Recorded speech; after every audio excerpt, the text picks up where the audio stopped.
Greetings, everyone. Shiv here. So recently, I had a whisper on Twitch while I was streaming, asking for a little bit more in-depth explanation of how to play the SC100. And the reason that was given to me involved a couple of other reviews of the SC100 and some of the builds that people were using that didn't seem overly that efficient, or the player skill was really lacking, and it just didn't really come off as, they knew what the hell they were talking about. Now, again, I've seen the videos and I know which ones they're talking about, and that's fine. Again, people may not be as efficient with the plane. I have like almost 30 hours in this plane alone. It's probably my most played plane in the game.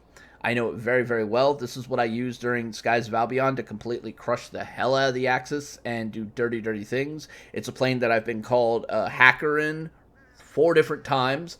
Me and my boy Purple have been cussed out by other flights because they just think, playing 2 of these in a flight is just 100% tier 5 seal clubbing. And they're right, it is.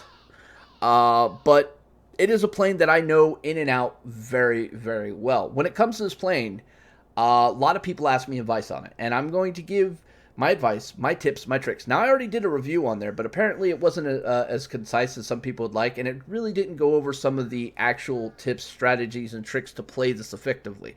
So what we're going to do is we're going to go through my build, which is a 9-point crew build. That's 9 points on each, like the pilot and the gunner. We're going to talk about the consumables, we're going to talk about the upgrades, and we're going to do some in-game commentary, and we're going to stop the footage at individual points and talk about why we're doing this and the approaches and kind of the thought pattern that goes on while we're doing this, to kind of give you a better understanding of how to play this plane, because it may seem like a really simple plane to play, but there's actually a lot of complexity in it. All right, there really is. So let's get started with that. Now, the first thing I want to talk about when it comes to this plane is understanding what the hell it is. All right, it is a heavy fighter. That means you move fast, you pound hard in a quick strike motion onto the target, and then you get the hell out of there. Now, some planes do this from a much higher approach interception angle. Others can do it just by, maneuvering to get on the tail.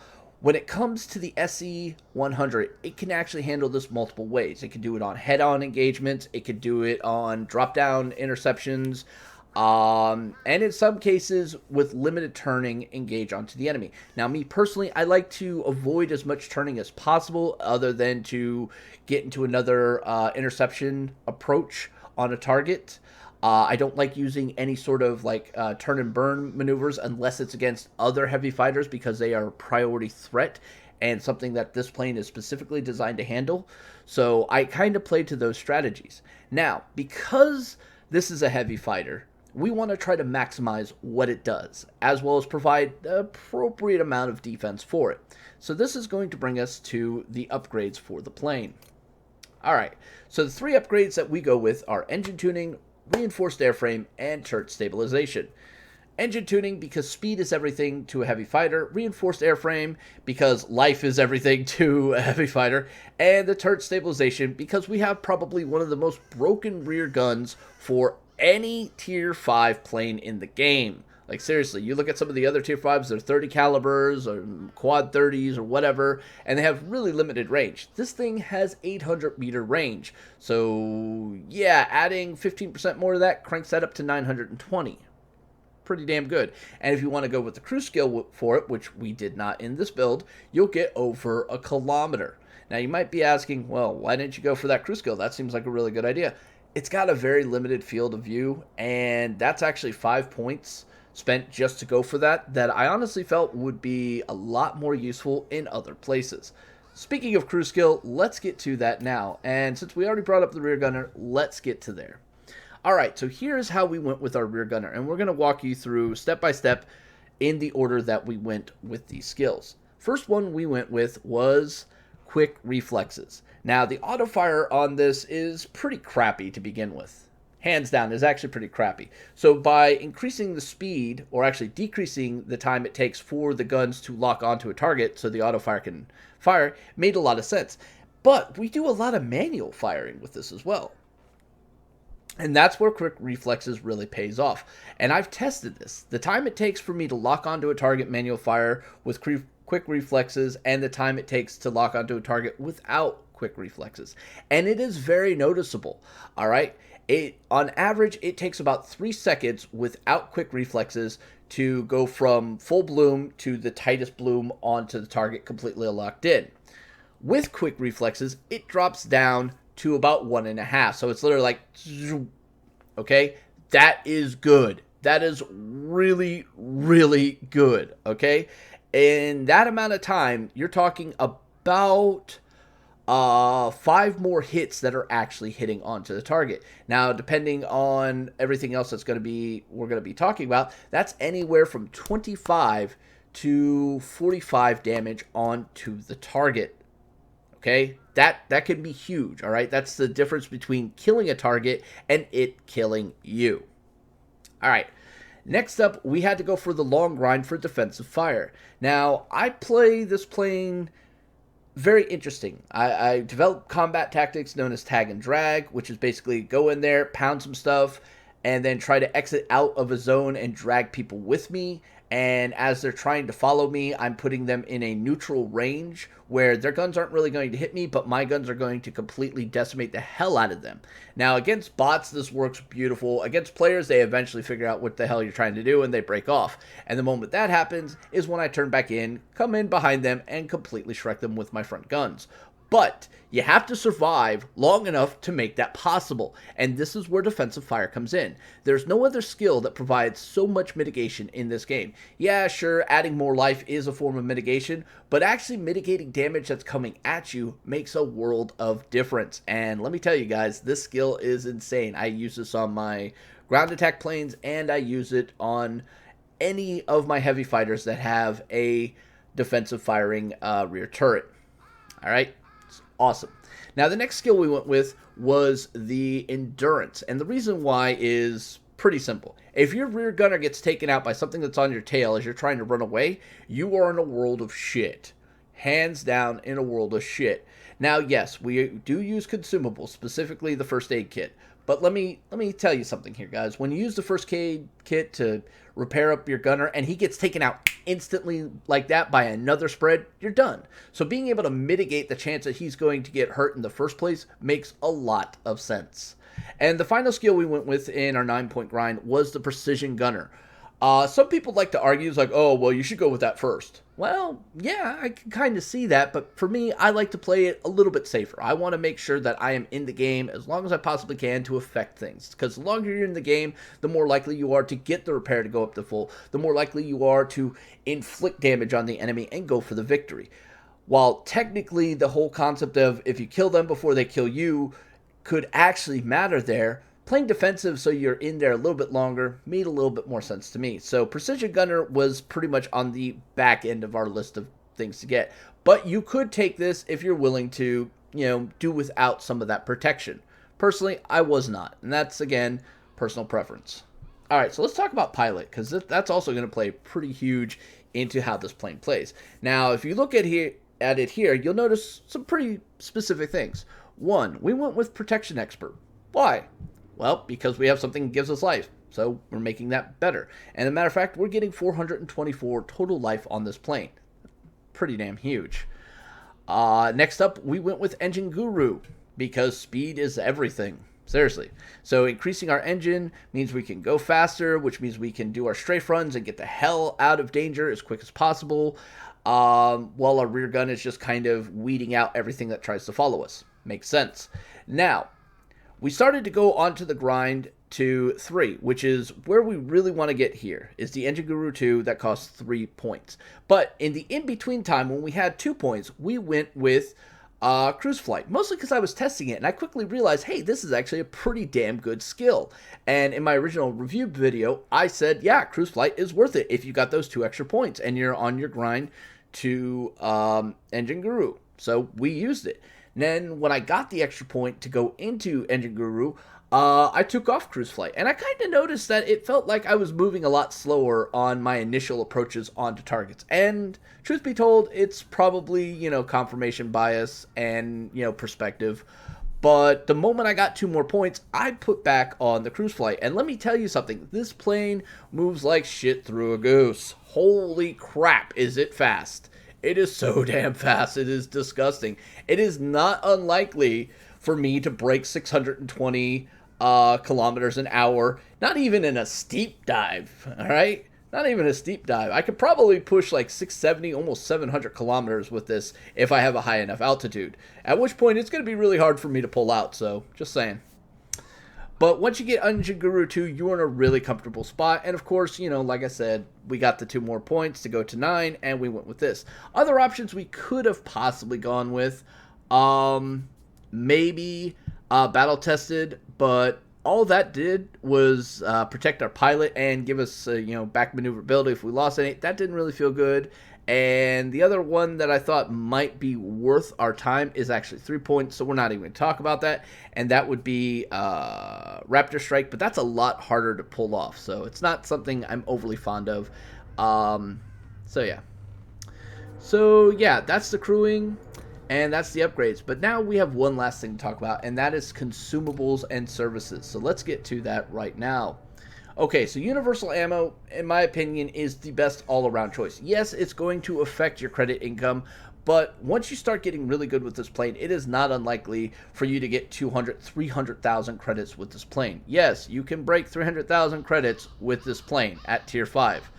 But about 200-ish thousand is where you're really going to get on your decent games. Alright, so I personally like it. The ability of starting fires on planes is a really huge thing, especially against air defense fighters.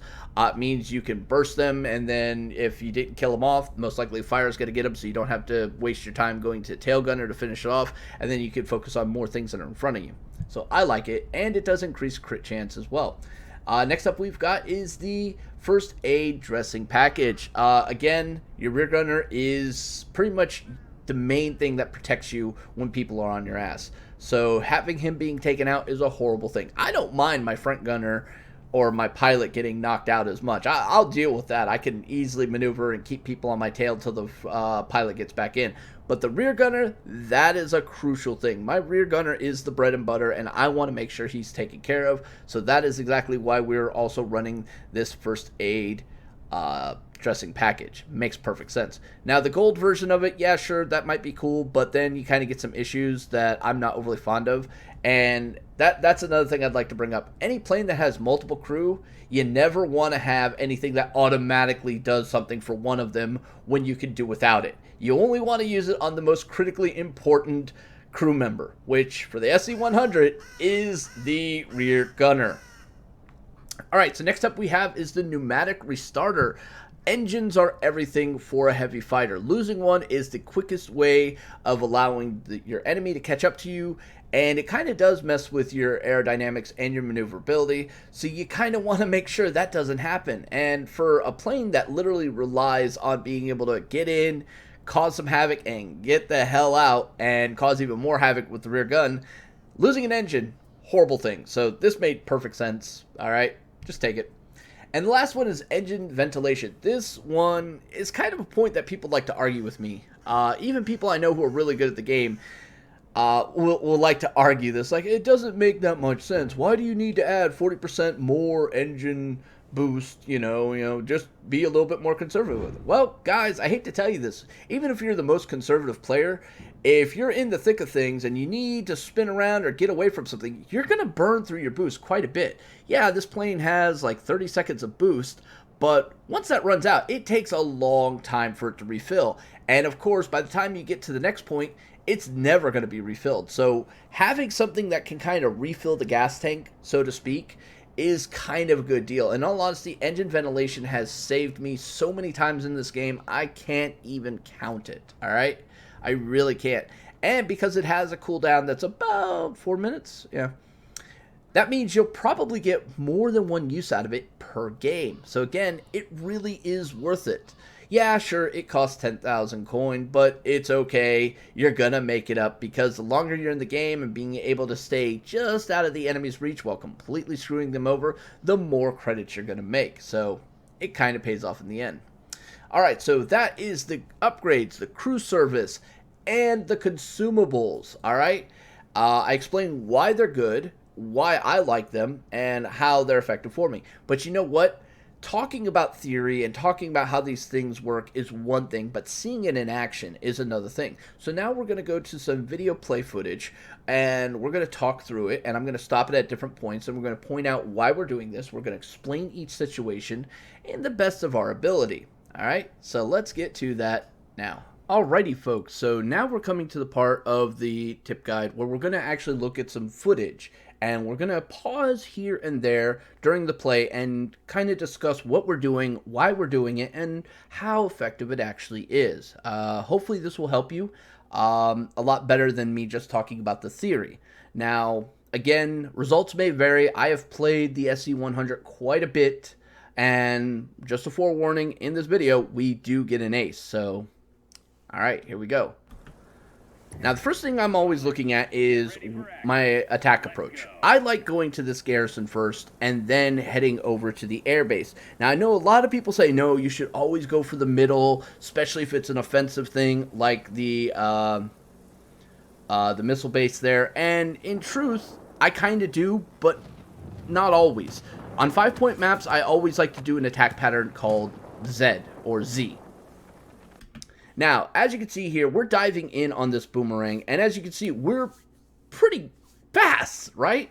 And you see the lead that we're putting between us and the boomerang. In all honesty, we should be leading it just a little bit more. Now, as we increase the lead on the plane, we end up hitting quite a bit of our shells. And you notice we're rotating around. That way, as we're starting to pull up, we're going to pull up right on his tail and thus finish him off.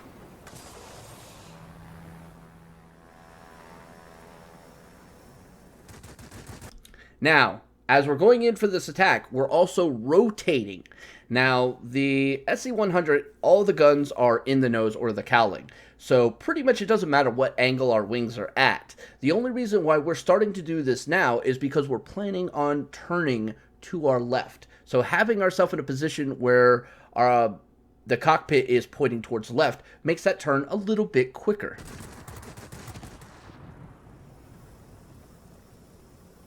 Alright, so we're coming in, and we see a heavy fighter there, and he is technically a high priority threat, but as you can see, this boomerang pretty much lined up perfectly for us and is within our range. Now, if you look closely, you'll see that we're aiming slightly ahead of it, and we're kind of getting what's known as reflection shots, where basically you're hitting, but it's not actually doing damage. Nobody really knows why this happens. Maybe, you know, you're just not close enough for those 20s to really hit because you're hitting more armored areas, or you're hitting areas that don't really have any hit points that would generate damage to the plane, like, say, the elevators and flaps and shit like that. But really, what it comes out to is we're mostly just hitting on the tail section where there's not much that it's really going to register on. So, mostly the rudder. And as we start to pull a little bit ahead here, as you can see there, boom. Did you see how quickly that damage went from, 5, 5, 5 to 20, 30 dead? Again, leading your target, even in straight level flight, is a very important technique here. We end up taking the point. The rear gunner is basically right now firing at that bow fighter we chose to ignore, so it's all good. Now, we're moving on to our next target, and that is going to be the airbase that the enemy has already started to engage on. So I'm expecting a really good fight there. Now, here's another thing, guys. Just because I'm doing this doesn't mean you should, all right? That's the first thing I'm going to say. We are basically doing this solo dolo for all intents and purposes because I have a tremendous amount of experience in this plane. There are 6 air combat pips on my plane. That basically means I've killed over 2,000 planes with it. So I've had a lot of experience with this plane. I know what it can do and what it can't do. And in many cases, yeah, it could pull this off, but it's going to take a lot of experience and training to kind of get to the point where you can easily do what I'm about to do here. And it's not going to be a quick cap either, ladies and gentlemen. All right, let's go on.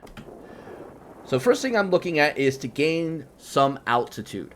Personally, the SC-100, I feel, excels under 1,000 meters in most cases. At Tier 5, a lot of planes are going to be operating within like 1,000 or lower. Some of them do climb up higher. You've got your bombers and things of that nature. All right, so we're assessing the situation, and as you can see, we see this bow fighter here. Now, I have a couple rules of thumb when it comes to target priorities. Air defense planes, when I see them, I always focus on their heavy fighters first, specifically bow fighters. And here's why. A bow fighter hurts like a motherfucker when it gets on your tail, even if it's an air defense fighter or a bot. They still hurt a lot. So making him my first focal point is kind of an important thing. So as you can see here, we're close to distance, and we've got a pretty decent lead. And you see he is actually climbing up, which means he is bleeding energy. And we took a chunk of his life, about half of what he had left, actually a little bit more. And we also dropped his engine, which means he's lost a pretty decent amount of his energy generation as well as maneuverability. Now, we are in a pitch up angle, which means we're going to bleed a lot. So what we're going to do here is we're going to bleed even more by using flaps as well as boosts to mitigate some of that as well. This will help us turn a little bit tighter on target. So there we go. Here come the flaps. There's the boost kicking in. And as you can see, we turn a lot quicker. And as we got into level flight, we went from 416 right back up to 461 very quickly, regaining the energy lost in that effect. And a quick little burst right there, and he's done. A large enemy force is attacking the military base. Okay, so again, target acquisition here. We have a couple targets that are about to crisscross within our view. We got the boomerang there, we got another boomerang up higher, a little bit further out, and then we've got the fighter chasing the boomerang. I'm going to basically put damage on a bunch of them. And the theory behind this is I'm going to hit a bunch, and then as I go past them all, I'm going to hop into my rear gun and finish them off. Kind of the idea there. Or if a friendly plane comes to assist me, since I've done damage to them, I will get the assist, which again is more combat points for me, as well as mastery and things of that nature. It just plays to the strength of trying to min-max your point generation. Alright, so here we go. Easily took him out. Put damage on that Key 43, and now we're getting set up for the rear gun shots. When they get out of the view, specifically Keys and most Japanese planes, they're almost instantly going to be pulling a hard turn onto your tail. Players and bots do this alike. Spitfires do it quite a lot as well. And as you can see, not only did the Key start doing it, but we also had a 190 closing in on our tail, so that was kind of advantageous. In general, folks, when you're playing this plane, every few seconds, you're definitely going to want to look down at your minimap to make sure you can see what is coming at you. Now, if you're looking at your minimap and you hold Alt, it'll show your air defense range. And if you see something encroaching in that, you should probably hit T if it's in your backside. Little tip there. All right, let's continue. As you can see, we're opening up that rear gun on him, and he is pulling away. Smart player. But now we've got this XFL closing in, and he's already lost quite a bit of life. And we're going to continue throwing damage at the Yak. That way we're, maximizing our fighting retreat. Yes, I said that right. Fighting retreat. It's a French thing. You get used to it. Alright, so we're coming in. And we've got a lot of possible targets. The air defense bots are starting to respawn. And here comes that 190 we were dealing with earlier. He's going to come down a bit. We're going to just start shooting, lead a little bit of the target there. I don't really want to follow him too much because I don't want to expose myself and have a bunch of these other planes coming right up my tail. I kind of want to keep them where I know where they're at. We got that Key 43 coming on our tail. Boom, he's dead. And again, they're basically fighting tooth and nail to try to take this point. And right now, I am literally counteracting everything that they're doing. It's a little frustrating, but it's generating a bunch of points. This Yak 7 basically did not stand a chance. We just hit so many on him. This other Yak 7 is coming right into our rear. In general, when I see a Yak, I get a little bit nervous. Some of them come with those big cannons, and sometimes I forget which model that is. But even worse, we've got an SE-100. This was not ideal. I do not want to see basically myself on my tail, but he breaks off. And instead, we get the XFL, which is also just as big of a threat because they've got that 37mm cannon. So we're tagging and dragging him out of the point just in case he gets that lucky shot. I do not want to die over the point, all right? Strategic playing here. And here comes a 190, and again, more of a threat. He's got cannons, machine guns, and they all hurt. But we're now mitigating the effect of the machine guns, cannons, and he's dead. Again, defensive fire is a beautiful thing. We should have died very easily there. But luckily, bots can't shoot for crap, and, well, we mitigated a lot of damage. Now, we're going to repair back almost every bit of damage they did, and that's kind of the cool thing here, all right? You don't have to try to rush for the caps, all right?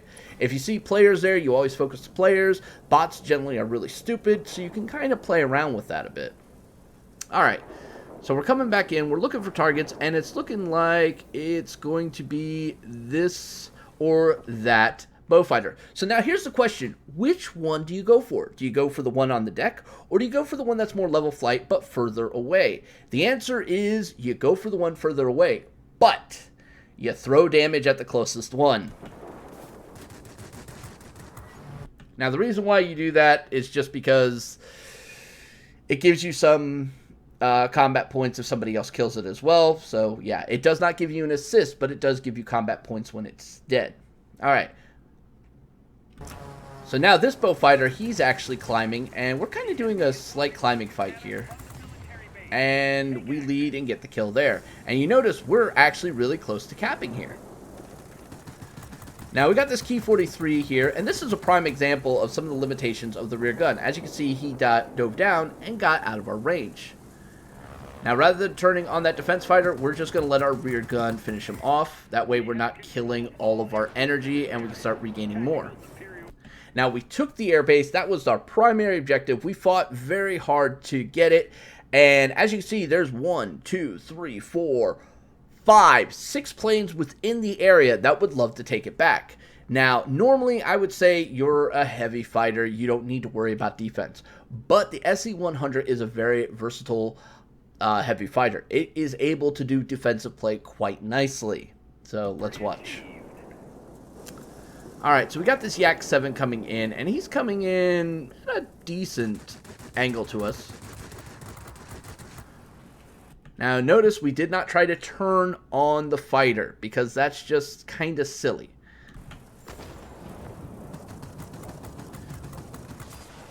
Instead, we let our rear guns kind of soften them up for somebody else to kill. Now, we did take a hit here. We've got this Key 43 on our tail, and there's that SE-100, who I need to pay a lot more attention to because he's kind of scary. Now, we've taken a lot of damage here. Our base is up and running. It's time for me to get down on the deck and get a health. Now, we're gaining a lot of energy in this heal, and that is very, very ideal, ladies and gentlemen. The plane, for all intents and purposes, is kind of a boom and zoom, except it's a boom and zoom that you can play at mid to low altitudes quite nicely. Alright, so here we are. We're coming up. We're using some of our boost a bit. Close the distance. Go for the kill. Boom, got that one there. And we got this 190 corkscrewing, which makes hitting it a real annoyance. And a little bit of a oops from Wargaming there. This actually happened in the game, too, as I was playing it. It's not a recording bloop. Okay, so here we are. We're coming up here. We see this multi-roll, and then we see a fighter up there. The multi-roll is technically closer, so I kind of want to focus that, but so is everybody else. He's not long for this world, and instead, we're going to go after this fighter that's turning in on our defense, and it's that XFL, and he took a monster hit from our quads, 2 of them, as a matter of fact. And he is not long for this world. Boom. Alright, so down on the deck, we've got a Ju-87G. Slow, ponderous, but you never want to be, like, in front of its guns. Let me tell you, those things will hurt. And yes, a Ju-87G can kill an SE-100. Alright, so we're coming at it at 600. That is way too fast, but energy retention is an important thing. And here again, we're highlighting some of the limitations of that rear gun. It would seem like we should have been able to hit it, but no, it wasn't happening. Alright. This is again why I say this plane is meant for mid to low altitude. That way anything that's coming down on you can be dealt with on the approach a lot more effectively. Alright, so we're trying to close on the 87G, but somebody else kills him. And here we are, we see a P-38F. Alright guys, P-38Fs, faster, more maneuverable, and can pack one hell of a punch on you. They generally tend to be one of the more annoying heavy fighters that an SC-100 will ever have to deal with. However, there are a couple basic rules when dealing with them. Number one, aim ahead of the middle as much as you can. The sweet spot on that plane is obviously that cockpit pod. That'll hit your their pilot and also a lot more damage. However, if you can move it off to the left or right of that pod a bit, you will start hitting the engine quite nicely. And taking out the engine and or wing or tail on a P-38F pretty much spells its doom. It loses maneuverability, it loses speed, and makes your life 10 times easier. So let's see how we handle this here. Now we knew we were only going to get a couple light shots here. We're trying to get on its tail. This is going to be really rough for us because he could just pull out of that really quickly. So I need to make every one of these shots count. So we got the flaps here. We're boosting through it to try to make the turn quicker. As you can see, we got that lead. We took out the engine. We got his wing and tail were just completely decimated, thus all maneuverability gone. Key 43 is on our tail, and we'll let our rear guns do what they do best and finish them off. Alright, so here we are. We're coming in on what I believe is another yak. Yep. And we get a fire there. And again, I don't want to chase it. That's giving up way too much energy. We're going to put damage on that yak, make his life a living hell, and we're going to finish off the one we set on fire. And there's an ace, ladies and gentlemen. Okay. So now, target acquisition time. Always going for the closest one. It's in level flight, so we want to set up our approach vector, which is basically where we're going to intercept it at. And we want to make sure we have a decent enough lead so that when he comes across, basically crossing our T, he is going to just get blitzed by so many 20mm cannon shells. Okay, so that's not much of a lead, to be perfectly honest with you. Right there is a pretty decent amount. It's actually a little bit ahead of him, but as we close the distance, watch what happens. Completely shreked. Mind you, it was only a third of his life, but it really did help. And as you can see, we've got somebody on our tail shooting us.